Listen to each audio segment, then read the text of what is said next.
Assalamualaikum warahmatullahi wabarakatuh. Jumpa lagi dengan saya teman-teman di channel Pojok Asuransi. Mari mojok ngobrolin asuransi.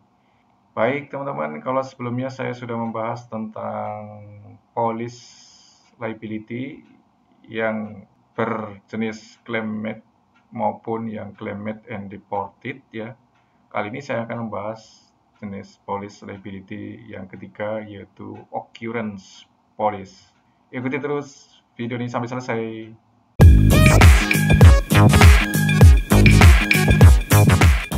Baik teman-teman, jadi berbeda dengan police claim made, kalau police occurrence atau occurrence police ini akan bertanggung jawab pada saat kejadian atau event atau occurrence itu terjadi dalam masa periode polis. Sedangkan tuntutan klaim yang diterima tertanggung dan pelaporannya ke penanggung dapat terjadi setelah masa periode polis aktif sudah berakhir. Sebagai ilustrasi, misalkan ada seorang pemilik restoran yang memiliki polis public liability. Polis tersebut dimulai dari tanggal 1 Januari 2024 sampai dengan 1 Januari 2025, di mana polis tersebut menggunakan occurrence basis. Nah, jika ia melakukan wrongful act atau tindakan kelalaian pada masa periode polis masih aktif ya, namun tuntutan klaimnya dari pihak ketiga beserta pelaporannya ke penanggung dilakukan setelah polis berakhir, maka klaim tersebut masih dapat diproses lebih lanjut. Jadi ini sebagai ilustrasi bagaimana occurrence police ini akan berjalan. Saya membuat sebuah bagan di sini ya, ada 3 part atau 3 bagian. Ada previous year, itu tahun lalu, kemudian ada current year, tahun ini, kemudian ada next year atau tahun berikutnya. Katakanlah di tahun ini tertanggung telah memiliki polis asuransi liability dengan menggunakan basis occurrence dengan periode Januari 2024 sampai dengan Januari 2025. Karena di sini menganut basis occurrence, maka yang disyaratkan agar klaim tersebut dapat diproses lebih lanjut adalah kejadian atau eventnya atau occurrence-nya harus terjadi pada masa polis asuransi masih aktif.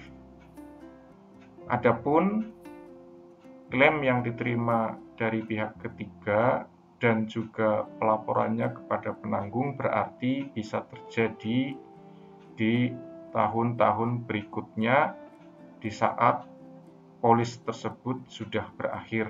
Seperti contoh di sini, claim and deported-nya itu bisa terjadi di next year atau tahun berikutnya di antara bulan Januari 2025 dan seterusnya ya.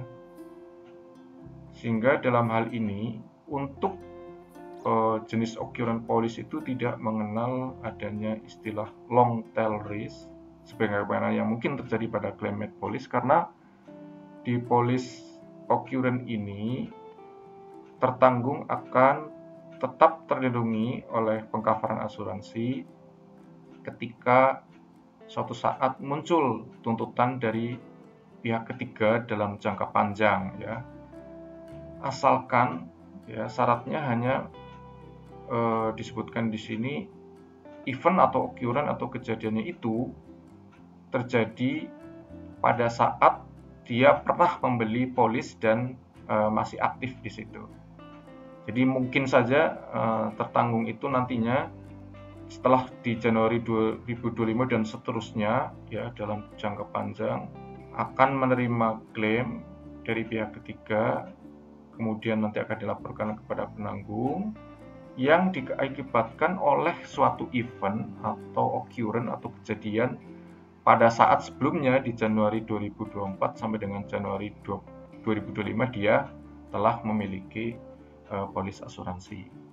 Jadi seperti itu. Nah, karena kemungkinan bahwa penanggung itu nanti harus menanggung resiko klaim yang dilaporkan di tahun-tahun berikutnya, padahal polisnya sendiri sudah tidak aktif, maka secara umum premi yang akan dibayarkan atau diterapkan untuk jenis occurrence polis ini akan lebih tinggi dibanding dengan jenis polis claim made. Nah, selanjutnya bagaimana kondisi occurrence polis ini tidak akan liable atau tidak akan bertanggung jawab ketika ada suatu klaim. Sebagai ilustrasi di sini, misalkan tahun ini tertanggung sudah memiliki policy liability dengan basis occurrence, namun ada sebuah kejadian yang terjadi di tahun sebelumnya atau previous years ya. Ada event atau occurrence yang terjadi sebelum polis asuransi itu aktif. Nah, tertanggung kemudian kan akan melaporkan kepada penanggung ya. Dilaporkannya pada saat periode polis asuransi itu masih aktif. Nah, di dalam kasus ini karena rezim yang digunakan adalah occurrence, maka klaim tersebut tertolak atau unclaimable ya. Karena tindakan kelalaian atau wrongful act-nya itu dilakukan sebelum masa periode polis asuransi aktif. Meskipun tuntutan klaimnya memang diterima dan dilaporkan ke penanggung pada masa polis asuransi itu aktif.